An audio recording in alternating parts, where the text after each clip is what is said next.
Aduh, mana deadline udah makin mepet lagi. Wah, udah Adobe yuk. Adobe apa? Anak Aduh, doyan gue begadang. Oke guys, kembali lagi di Adobe. Anak doyan begadang. Dan pada kali ini, di episode 13 ini kita akan membahas satu topik baru.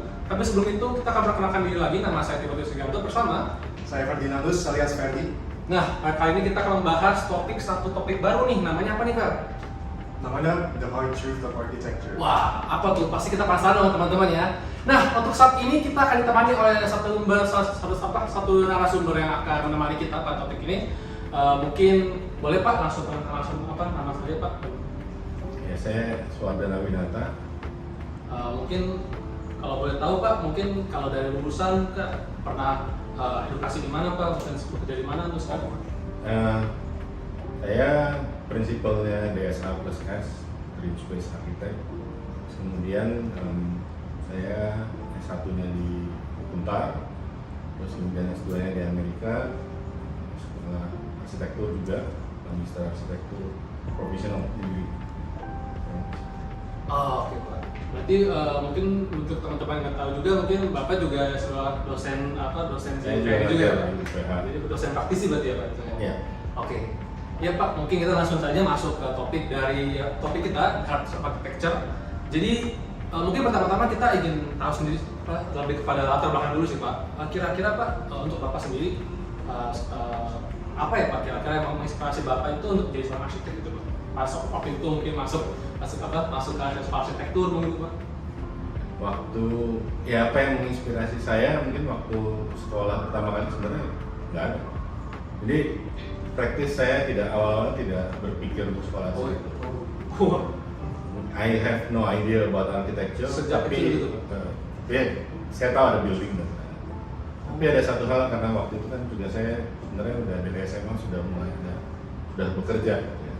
Saya udah membantu itu apa namanya ya, kita panggilnya paman gitu ya, membantu paman di dunia advertising sebenarnya. Oh. Nah, di advertising itu saya jadi dikenalin satu yang namanya kata buat saya menarik gitu, konsep. Nah, dan konsep itu buat saya waktu itu saya tanya kalau mau belajar tentang konsep itu gimana? Karena advertising itu juga ada konsepnya. Oh. Terus kemudian di praktis sama paman saya justru waktu saya mau ngambil sekolah gitu ya, mau milih-milih sekolah di mana gitu. Ini dalam bentuk Bapak sudah tahu di arsitek atau Belum sekali. Jadi arsitektur buat saya sesuatu benda yang ya nggak kebayang aja. Oh. Nah, terus ketika di situ paman saya bilang, ngapain kamu sekolah ngambil graphic design? Nah, gunanya kamu mau ngerti itu, kamu harus tahu yang namanya konsep. Dan kamu harus belajar sekolah arsitektur. Semenjak itu saya bermusik arsitektur. Oke, nah terus ya waktu itu cari-cari sekolah arsitektur dan kemudian masuk ke UNTAR. Nah, dari situ saya baru ngerti gitu. Sebenarnya, oh ternyata tuh kenapa di advertising itu konsep itu begitu penting gitu ya. Dan kemudian idenya itu dari mana munculnya gitu. Nah munculnya ternyata tuh basically dari arsitektur saya belajar yang justru banyak gitu ya. Bagaimana kita merencanakan sesuatu dari sesuatu yang nggak ada menjadi ada gitu. Planning dari nol gitu ya. Terus bagaimana ide itu diolah, bagaimana kita mengcapture keinginan klien-klien kita gitu. Terus bagaimana ide itu di-deliver terus kemudian dibangun. Nah itu disitulah saya belajar banyak dan saya waktu itu jadi kesan. Saya nanya sebenarnya sama teman saya, kenapa ya saya disuruh sekolah arsitektur gitu ya? Iya. Kenapa belajar konsep di arsitektur? Dia bilang hanya satu-satunya sekolah yang bisa memberikan atau mengajarkan konsep secara komprehensif gitu, secara keseluruhan gitu ya. Itu cuma di arsitektur. Oh, jadi Karena arsitektur itu ngomongin future tense. Oh. Nggak ada tuh jurusan lain yang ngomongin future tense. Jadi berarti Bapak kalau bisa dibilang belajar kata konsep ini tuh dari arsitektur gitu. Iya, jadi in practice arsitektur itu sebenarnya kan kalau dibuat yang saya ngerti ya. Jadi setelah saya melalang buana itu saya baru nyadar ternyata ketika saya misalnya contohnya kita ada project sama perancang busana terus terus mereka tuh kaget-kaget, oh kamu dari arsitektur gitu ya. Itu tuh saya ke satu tempat gitu ya, tempat sekolah belajar perancang baju gitu. Terus ada salah satu perancangnya gitu. Terus kemudian saya bilang, saya tuh pengen tahu gimana caranya menjahit. Terus dia bilang, mau ngapain gitu ya. Itu kan background lu apa gitu. Terus dia saya bilang arsitektur, mereka kaget. Oh justru saya mau belajar sama kamu pasti. Bagaimana caranya membuat sesuatu dari yang tidak terbayangkan menjadi sesuatu gitu. Jadi ternyata tuh banyak hal di dunia ini gitu. Ternyata arsitektur itu di atasnya, bukan di atas sebenarnya. Jadi banyak ilmu yang dalam tanda kutip sebenarnya relatednya sama arsitektur. Nah terus kemudian baru mereka masing-masing itu mendevelop masing-masing. Jadi kalau ditanya kita orang-orang sculpture, orang-orang advertising itu tuh sangat respect sama arsitek. Gitu. Karena buat mereka itu nggak pernah tuh mikir sekompleks arsitektur. Bayangin bikin building kan segitu detailnya dan segitu kompleksnya gitu ya. Jadi bukan kalau kayak misalnya contohnya Bapak perancang baju, dia bilang kita cuma melengkapi dari tubuhnya manusia. Tapi kalau Bapak itu merancang dari sesuatu yang in practice manusia itu hidupnya di dalam situ loh. Itu yang di luar dari cara berpikirnya mereka. Oh, dan itu Bapak temukan saat apa? Berarti Bapak itu baru masuk apa ya Pak? Maksudnya kayak terbuka terhadap konsep arsitektur itu benar-benar saat baru masuk sekolah itu Pak? Iya, sekolah sebenarnya bukan konsep jadi arsitektur itu saya belajar banyak di kampus. Oh. Jadi baru mengerti yang disebut arsitektur tuh makhluknya kayak gini gitu. Sebelumnya sih nggak tahu, tahunya cuma ya sekolah ya kalau kedokteran kan zaman saya gitu, dokter, insinyur, no idea about arsitektur. Karena di Indonesia itu kan kata arsitek itu kan nggak pernah muncul. Coba ya lihat di buku SD, nggak pernah ada kata arsitek. Jarang gitu ya. Jadi begitu sekolah, kalau nanti sekolah di Amerika, di Inggris, ya, bukan namanya arsitek itu kemana-mana. Buku SD aja tuh udah ngomonginnya arsitektur gitu. Kayak gitu. Kita kenal namanya ide-ide Renaissance segala itu ya mulai dari arsitektur. Dan disitulah saya mulai kebuka. Jadi kalau Anda belajar ilmu yang lain gitu ya, di desain terutama, itu basically semua pasti ngarahin arsitektur dulu. Oh, jadi Renaissance, Gothic. Kamu mau ngomongin apa lagi? Mesir, Egyptian, Yunani gitu. Ngomongin structure, ngomongin sistem, permulaan dikasih lihatnya apa belajar? Itu bangunan Parthenon, Pantheon gitu. Kenapa itu harus dipelajari? Kenapa susunannya? Jadi arsitektur kita ini ya, kita harusnya mungkin bersyukur kita masuk arsitektur karena kita sebenarnya be proud. Iya, kita ternyata belajar apa ya, mungkin mother of concept gitu kayak seperti itu teman-teman. Mother apa ya, ilmu. Jadi ya ibu dari banyak ilmu desain dan ilmu seni. Iya. Bener ya.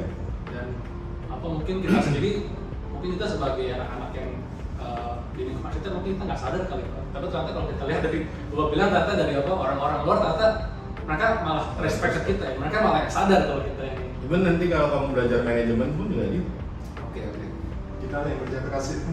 Manajemen, accounting, orang accountingnya kadang-kadang kalau saya lagi Ada orang accounting ada.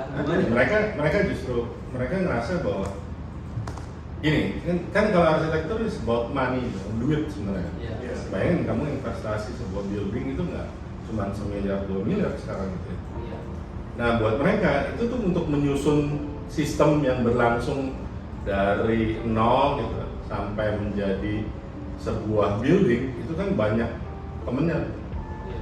Jadi ada keuangan, ada waktu, ada processing, ada manajemen orang, ada transportasi barang, transportasi fisika bangunan. Kamu lihat aja ada semua yang dikumpulin. Nah itu baru bisa jadi arsitek. Kalau enggak, nah ya nggak akan jadi apapun. Buildingnya cuma just things gitu aja, cuma objek saja. Nah kumpulan itu yang buat kayak teman-teman di accounting, kita nggak pernah berpikir sekompleks itu. Accounting is about kita ada financial engineering dan lain-lain, terus kemudian ya udah nggak ada yang lebih dari itu. Tapi kalau arsitektur segitu lengkapnya. Iya.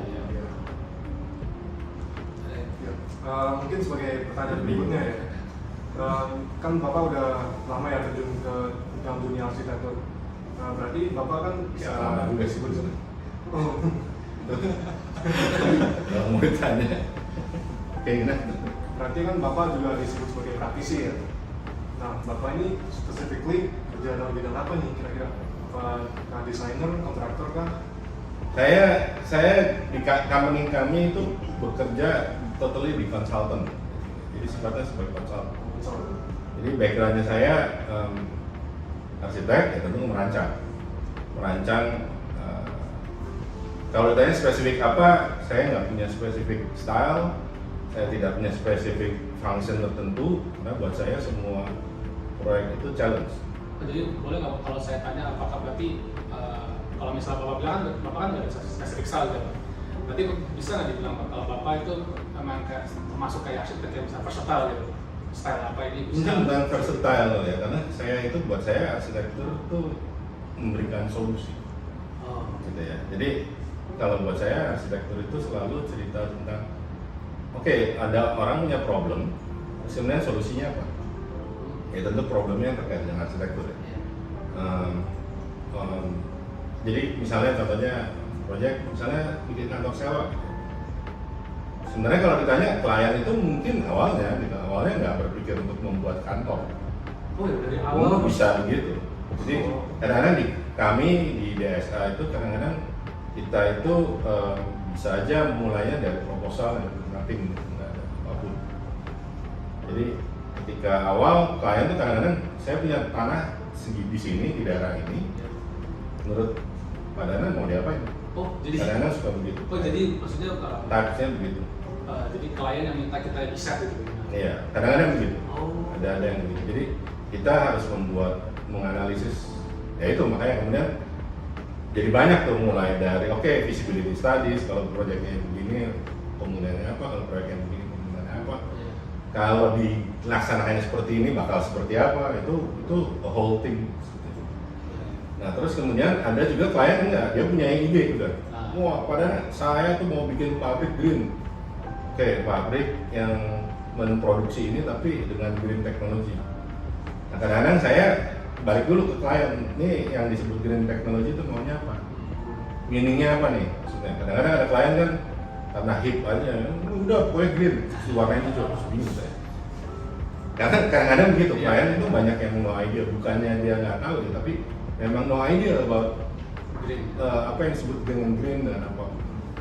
Nah terus kemudian kita biasanya ngobrol dulu. Nah itu tuh bisa about sebulanan bolak-balik cerita. Untuk itu doang? Iya. Nggak bisa sebentar gitu ya dalam proses kita sebutnya preliminary gitu ya, awal-awal planning awal, programming awal. Itu biasanya tuh diajak ngobrol dulu karena klien itu kadang-kadang nggak ngerti. Even dia udah punya pabrik. Jadi kenapa ya Pak harus misalnya gini, kita ada pabrik kita lagi develop satu pabrik minuman beralkohol. Terus saya terpaksa harus belajar banyak. Mereka tiba-tiba datang, padahal saya mau bikin pabrik ini. Saya bilang, oke, ini pabrik apa ya? Pabrik alkohol. Oke, alkohol tuh kayak gimana ya? Ajarin dulu kan. Tapi di satu sisi klien itu nggak tahu sebenarnya ada processing yang harus dia lewati dan harus dia cermati secara arsitektural gitu ya. Jadi misalnya contohnya, si truk masuk ke mana ya? Mundur dulu, maju dulu, namanya biji malt itu mau dibawanya seperti apa? Datang ke Indonesia itu bentuknya kayak apa? Nah klien tahu, di spesifiknya tahu, bahkan kalau orang teknisnya lebih gila lagi. Ini begini-gini, tapi begitu mau dimasukin ke building, iya buildingnya mesti berapa ya suhunya ya? Nah itu kita punya ide. Nah kamu kebayang nggak kalau building harus keep temperature sekian, itu pasti mesti punya sistem. Nah cuma kalau sistem doang, itu billnya akan mahal. Nah jadi gimana caranya? Oh ya udah, buildingnya harus benar dulu. Buildingnya harus punya spesifikasi khusus agar malt itu tidak berjamur, agar malt itu tidak tidak terlalu kering, agar dia bisa masih bisa diolah menjadi minuman beralkohol itu pada level sekian. Kalau boleh tanya Pak, kalau untuk soal itu saya merasakan kalau kita lihat kan berarti kan prosesnya panjang gitu ya Pak, dari mempelajari ini ya. Kira-kira sebenarnya kalau dari realita di dunia sekarang tuh ada kayak standar nggak sih Pak kalau kita mau bikin pabrik? Maksudnya kayak ada standarnya harus begini. Basic standar ada. Untuk mempercepat prosesnya. Basic standar ada. Dan itu kita dapat konsultasi misalnya dari Jerman, dikasih tahu dari. Oh. Tapi still mereka tidak bisa ngejadiin arsitektur. Iya. Kenapa? Karena at the end, balik lagi ke kita. Mereka bisa, Pak, nih saya harus begini. Ya yang bahan yang lu kasih nggak ada di Indonesia. Ya, jadi Bisa nggak? beda ini. Nah, berarti kan kita harus sesuaiin gitu. Nah, kita akan nanya, sorry, lu butuh speknya kayak apa sih?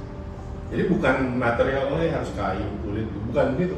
Tapi kita dikasih lihat list of, misalnya humidity-nya harus mencapai sekian, room temperature-nya harus sekian, outside temperature-nya mesti sekian, pH-nya harus sekian, kadar keasaman yang harus ditemuin harus sekian, antisipasi pada microbacterialnya seperti apa. Iya. Nah itu seperti itu. Wah, panjang juga ya guys. Oke. Kalau misalnya saya juga misalnya pekerjaan bikin sekolah, kita juga nggak bisa sembarangan. Sekolah ditanya tuh, sorry Bu, ini sekolah metodenya yang kayak gimana ya belajarnya? Oh ada. Ada dong. Sekolah ada yang metodenya Montessori, ada yang konvensional. Dan itu apa refleks ke building. Oh. Nah, row kelas itu harus gimana? Jumlah kelasnya mau berapa? Satu kelas isinya orang, siswanya itu berapa orang? Nah, siswanya yang pindah atau gurunya yang pindah? Itu paling gampang dia. Itu banyak yang kadang-kadang ada, misalnya saya pernah memberesin kerjaan orang gitu. Karena ternyata si arsiteknya yang dulu itu kebetulan bukan arsitek sebenarnya. Jadi sekolah itu kayaknya metodenya masih zaman dulu yang punya. Gitu. Jadi dia manggil kontraktor langsung. Oh. Jadi disuruh-suruh aja gitu, kontraktornya suruh bikin. Ya, ya. Begitu running, ternyata nggak running well sekolahnya gitu. Kenapa? Karena saya waktu itu didatengin, menurut Alu Pak masalahnya apa? Saya ngobrol-ngobrol, terus saya perhatiin, oh buat tahu deh. Ini orang, ini kampus, ini sekolah, jadi ini kampus. Kalau saya bisa bilang kampus karena walaupun itu sekolah SD, SMP, SMA, kita bilangnya kampus. Nah ini kampus punya problemnya apa? Ternyata realita antara dia punya kurikulum sama sistem kelas yang dia ajukan itu nggak make sense. Jadi nggak efisien banget, koridornya berisik segala. Bukannya karena apa? Karena ternyata penempatan kelasnya itu nggak, ya pokoknya asal jas. Kalau ruangan ada tanah dibagi belah. Mungkin Karena dia nggak ngerti ya sebenarnya. Nah terus kebetulan kita punya kebetulan guru itu atau kepala sekolah itu dan yayasannya itu mau gitu ya, mau merubah sikapnya mereka. Itu ya satu another problem lagi tuh kalau menjadi arsitek. Iya. Tapi kalau penasaran sih Pak, kalau yang kayak Bapak kan sebagai konsultan gitu, itu penasaran sih Pak yang kayak tiba-tiba kepikiran sampai seberapa jauh sih Pak kayak pengalaman Bapak, maksudnya kayak pengalaman seorang arsitek itu bisa jadi konsultan gitu kira-kira sampai seberapa jauh gitu. Kan kalau kan menjadi konsultan berarti kan kayak udah harus yang ini gitu Pak. Konsultan itu in practice sebenarnya harus punya pengalaman. Itu yang pasti. Berarti tidak bisa kayak Nggak bisa dipelajari di sekolah gitu ya. Tapi masalahnya bukan itu aja sih. Sebenarnya bukan nggak bisa dipelajari. Sebenarnya bisa dipelajari. Masalahnya begitu karena manusia kan develop gitu. Iya. Jadi dia itu tidak, manusia itu bukan benda statis. Kalau benda statis kan gampang, batu ya segitu ya terus. Iya. Walaupun nanti berapa ratus tahun baru berubah gitu. Tapi manusia enggak, ini statis, dia absorb macam-macam, dia keluarin macam-macam. Jadi dalam proses pembentukan culture-nya mereka itu macam-macam. Nah konsultan itu harus bisa melihat tren yang paling baru. Bukan tren sebenarnya, tapi evolusi yang terjadi. Nah ini yang jadi problem. Nah arsitek sebagai konsultan, dia harus sadar diri. Dan makanya nggak enak ya belajar terus. Jadi tiap hari mesti baca buku, mesti baca report, dan ketika Anda nanti mau jadi konsultan, bukunya bukan buku arsitektur lagi yang belajar. Everything tentang yang apa yang kalian akan hadapin. Misalnya contohnya kalau misalnya cerita tentang kayak tadi pabrik, ya berarti kamu harus bisa tuh akses culturing dari misalnya kalau kasusnya kemarin alkohol gitu ya, terus tentang peraturan di Indonesia tentang alkohol, terus kemudian macam-macam soal misalnya contohnya apa sih yang disebut kesehatan itu biohazard 1, 2, 3 gitu, mau nggak mau mesti mengerti, makanya basic belajarnya udah lain. Tapi Pak, selama Bapak coba jadi konsultan itu Pak, Coba, maksudnya itu pilihan. pas jadi konsultan Pak, itu pertama-tama ya kayak apa mendapatkan klien itu apakah sulit kan? Kalau sebagai konsultan gitu. Gini, kalau ditanya gitu ya rule of thumb-nya mungkin. Ya.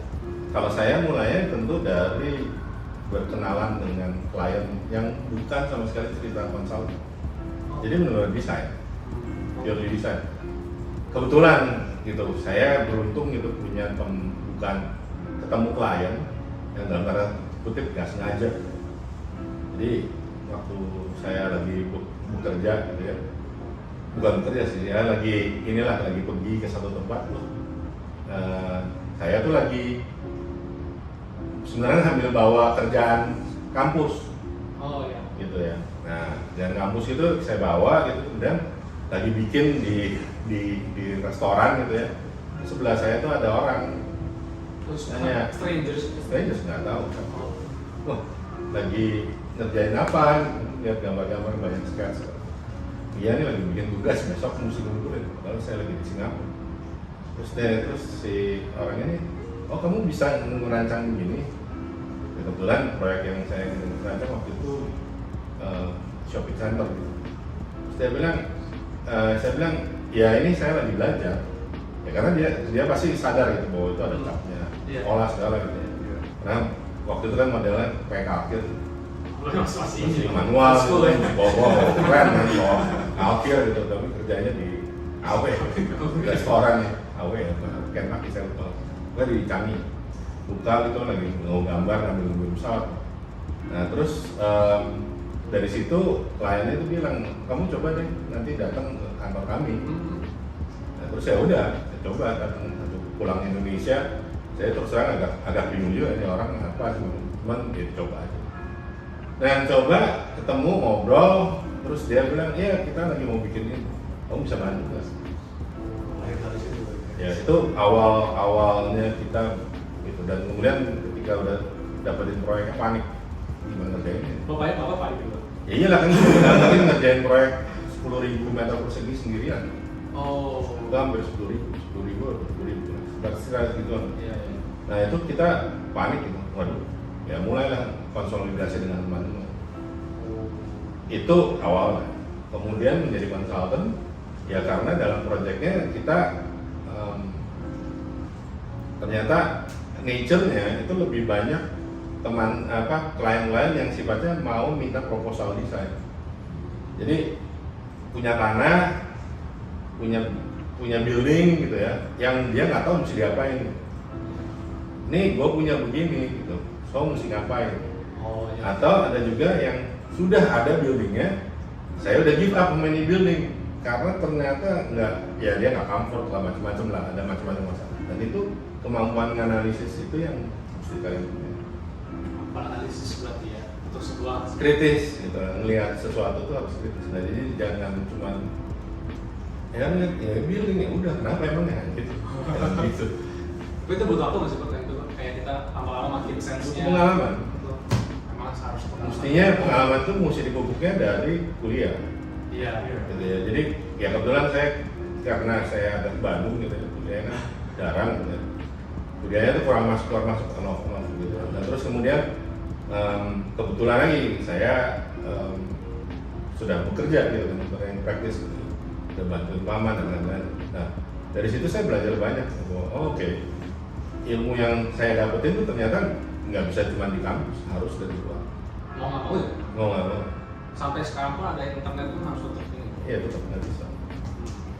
Pengalaman negara dulu. Nah terus satu lagi yang mesti di build itu adalah kamu mesti mencari sendiri. Iya. Jadi misalnya nih terakhir-terakhir nih karena saya perhatiin kok keterkaitan. Jadi saya dari dulu memang udah interest sama biologi. Background SMA saya tuh biologi. Nah terus begitu masuk ke dunia kerjaan masih belum bisa ditinggalin, biologi itu masih ada obses tersendiri. Nah, punya kan relationship antara arsitektur sama biologi. Nah itu challenge saya gitu. Oh iya, ternyata form itu kan di dunia ini banyak form, bentuk gitu. Bentuk-bentuk itu kebentuk dari mana ya?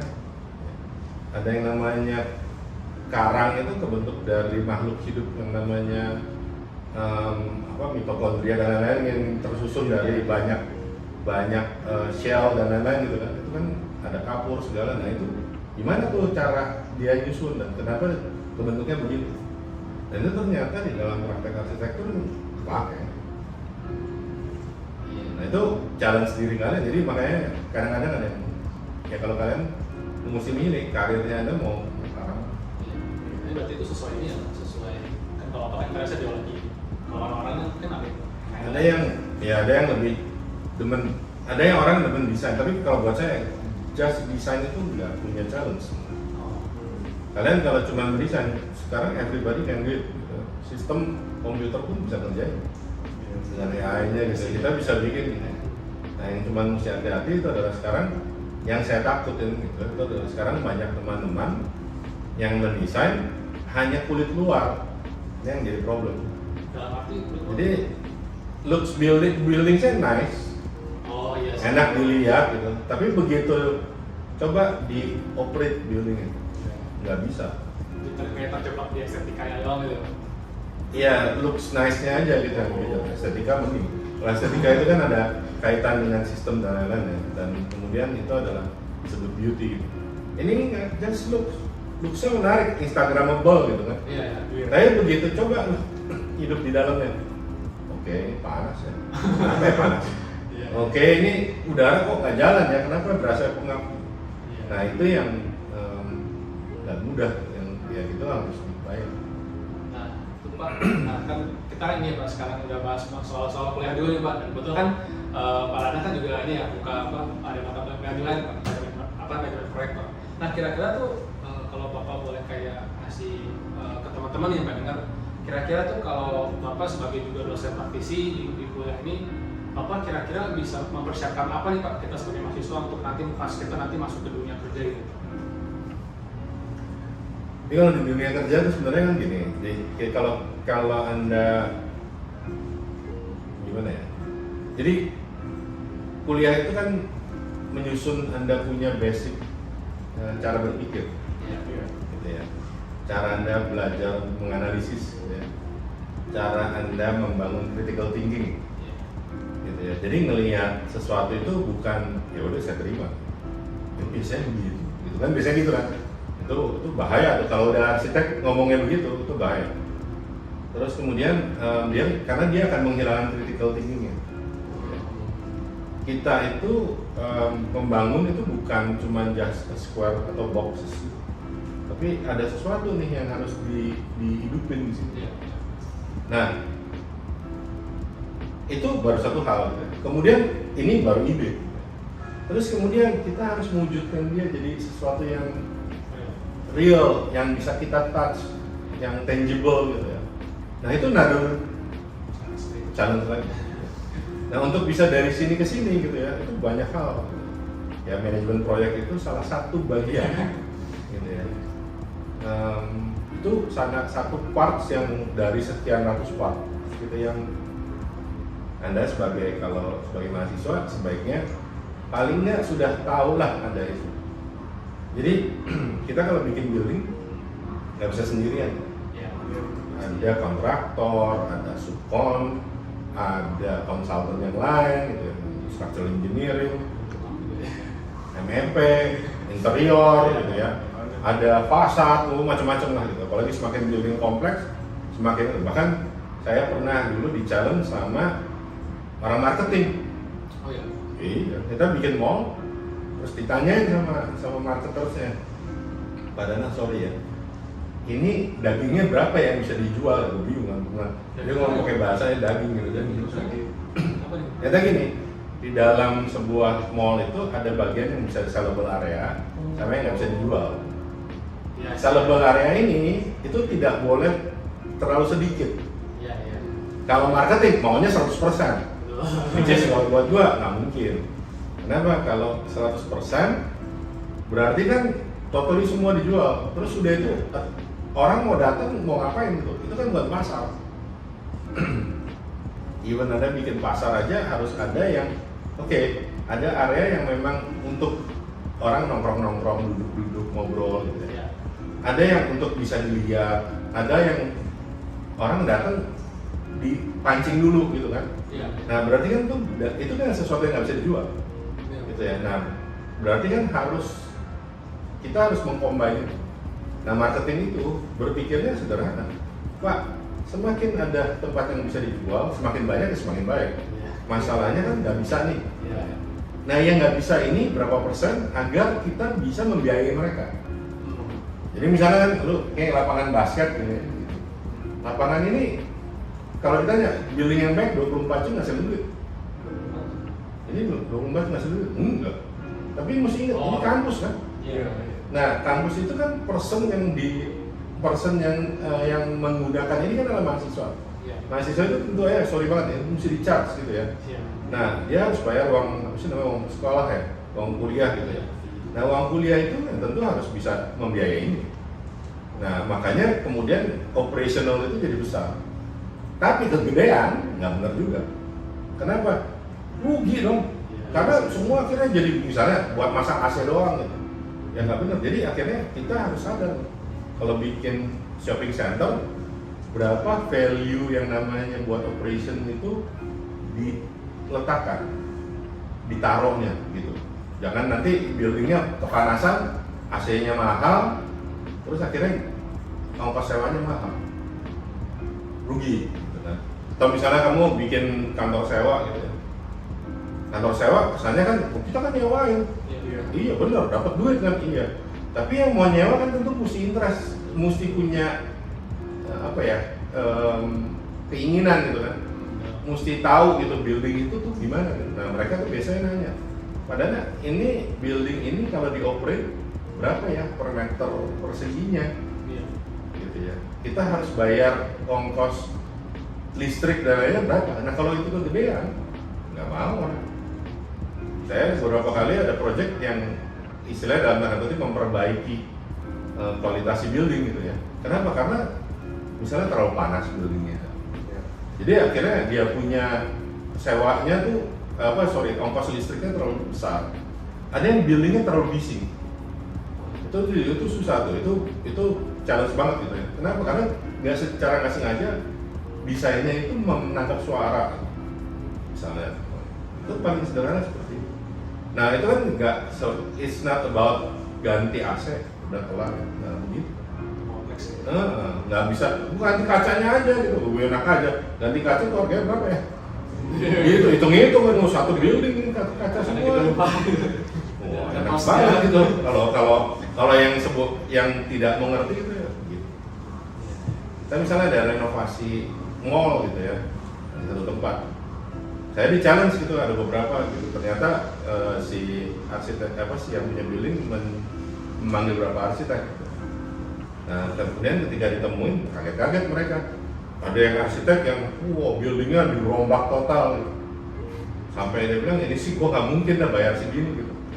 Tapi ya akhirnya solusinya apa gitu yang harus kita bisa berikan agar bisa ketemu maksimum perubahannya cukup baik gitu ya, baik bukan cukup baik tapi dengan budget yang seminimal gitu. Nah apa gitu impactnya gitu, impact yang terbaik tapi dengan budget yang seminimum mungkin nggak? Ya tentu ada limitnya gitu ya. Jadi memang kalau soal begini soal masalah-masalah kompleks di praktisi ini memang ini memang kembali lagi pengalaman sih itu. Memang kalau kita sebagai mahasiswa itu mungkin memang lebih ke ranah tahu bakal ada itunya ya. Jadi kalau menurut saya kayak S1 itu adalah S1 itu didesain untuk mempersiapkan calon-calon arsitek kalau mau jadi arsitek. Calon-calon arsitek untuk dia itu paling nggak sadar bahwa di dunia business construction itu tuh kayak gini. Ya. Jadi jangan sampai begitu masuk dunia ini, saya gambar mesti gini banyak. Oke, kita kok nggak ngedesainnya cuma sedikit, lebih banyak musik lapangan segala. Janu itu memang parts dari Anda punya kehidupan gitu ya. Oh iya. Iya, kalau ngedesain aja nggak pernah kewujud, sayang juga gitu kan, desain mau buat apa gitu. Saya punya teman gitu yang dia selalu bilang, yang penting kan ide dulu gitu, dan iya, tapi ide kalau nggak pernah bisa dibangun mau buat apa? Iya. Gitu akhirnya lu nggak punya sesuatu kan di sini. Iya. Kalau itu lumayan dulu ya. Yang mesti diingat lagi apalagi arsitektur tuh bukan benda cuma setahun 2 tahun loh. Jadi nama Anda akan dicaci maki itu selama 20 tahun paling enggak. Building itu bagus apa enggak 20 tahun musik saya. Gitu ya. Saya pernah ditanya itu kenapa sih mau jadi arsitek gitu kan? Bukan saya yang nanya. Jadi ada temen gitu ya. Dia nanya, gitu, kenapa yang mau jadi arsitek? Terus ada yang orang jawab, iya karena itu forever gitu. Building itu. Ya benar juga. Workshop juga ya Pak. Iya, dan nama Anda tuh nempel di situ tuh building itu. Juga ya. Jelek, buruk, bagus, keren, dihormatin apa enggak, itu dari building kamu. Kamu jelek dari dunia masalahnya. Iya, bukan urusan duitnya loh. Caranya kalau ditanya, jadi arsitek bisa langsung cepet kaya? Ada yang bisa cepet kaya, tapi bukan kalau lu jadi banker saya jauh lebih cepet kaya. Kalau mau nyari kaya. Iya. Jadi kalau buat saya arsitektur tuh about si buildingnya justru yang mesti. Bagaimana lo bisa memberikan kehidupan orang lain lebih baik? Itu dia. Dan itu mungkin juga jadi attention kita siswa yang sampai nanti kita S1 ya guys ya. Bagaimana bisa Anda membuat orang bisa bersekolah dengan baik gitu ya? Iya. Iya. Bisa bekerja dengan baik, nggak kepanasan, nggak kedinginan, dia bisa berpikir dengan baik, terus bisa ngobrol sama teman-temannya dengan oke gitu ya. Itu yang harus challenge. Ya. Itu harus kita olah sebagai mahasiswa. Betul. Oke. Iya. Mungkin ya itu aja ya Pak Dana. Mungkin apakah ada pesan terakhir untuk mahasiswa-mahasiswa ini untuk kedepannya agar arsitektur yang mereka bangun itu ya bisa berlanjut Ya. untuk 20 tahun kedepannya. Sebenarnya challenge-nya kalau mau, ya ini bukan nasihat, saya sebenarnya nggak nasihatin orang. Kalau ditanya gitu ya, yang saya punya, ya kalau saya boleh share gitu, yang saya seselin satu-satunya gitu, Ya. Apa tuh? itu adalah waktu saya kuliah gitu ya. Ternyata saya masih kurang Badung. Oh, maksudnya mana maksudnya baru itu? Nah, maksudnya gini, saya terus terang di kampus itu ada beberapa, pasti kan lu nggak suka sama dosennya. Lu pasti ada yang agree dan disagree dengan itu punya dosennya. Dan di satu sisi, gara-gara disagree itu, saya berusaha untuk belajar yang lain. Oh. Gitu ya. Jadi saya mencari alternatif agar, oke, ini kalau zaman saya kan dulu bikin building itu nggak boleh tuh keluar dari bentuk kotak. Kotak. Iya, box gitu. Jadi box. Dengan kotak. Lu kalau belok itu ya 90 derajat. Nggak boleh tuh belok 20 derajat gitu, 20,5 derajat. Pasti dimaki-maki. Nggak main-main tuh kalau zaman dulu. Nah saya tuh nggak senang gitu. Iya. Buat saya 20,5 derajat itu ada meaningnya loh. Terus. Gitu ya, secara perspektif, secara ketika orang jalan, emang ada orang jalan 90 derajat? Ada. Pasti ada curve-nya kan? Nah, nggak mungkin 90 derajat, nah, makanya kenapa building itu harusnya tidak boleh square, totally square. Square itu kan berorientasi. Nah, cuman kan zaman waktu saya sekolah itu kan, ya itu jadi apa ya, jadi challenge kita. Nah, karena di challenge seperti itu, saya berusaha belajar dengan yang lain, dengan cara yang lain. Dan kemudian banyak baca, banyak ini, terus kemudian saya banyak exercise. Nah itu yang jadi untungnya gitu ya. Jadi ya makanya kenapa saya bilang kurang Badung, kenapa? Saya kurang banyak exercise itu. Kalau itu bisa exercise itu bisa dilakukan waktu kuliah gitu ya, Mungkin kerjaan saya yang waktu awal-awal nggak struggling banget gitu. Kenapa? Karena gila ini proyek ternyata susah ya gitu. Karena kalau kalian nggak bayangin cuma ngedesain doang, ya isi harus sebenarnya. Ngedesain itu cuma one part dari sekian ratus part. Yang lainnya itu justru yang bagaimana agar ide Anda itu bisa jadi. Nah itu yang menjadi susah, menjadi arsitektur itu ya di situ challenge. Iya Pak, terima kasih Pak. Tapi sepertinya kita Pak sudah dikasih tanda dari waktu. For time. Langsung aja masih pengen aja sebenarnya Pak. Cuman ya Pak, terima kasih Pak Nana sudah menemani kita dalam podcast Adobe kali ini. Semoga teman-teman juga menjadi menjadi inspirasi ya, dan juga menjadi pada motivasi juga mungkin buat teman-teman yang mendengarkan ini, supaya mungkin nanti kita pas kita keluar kuliah kita sudah bisa siap nanti nih menghadapi the hard truth architecture. Oke guys, sekian dulu dari Adobe ini. Nama saya Tio Seganto bersama Saya Ferdinandus alias Ferdi. ini ada podcast, dan see you in the next time. Bye bye.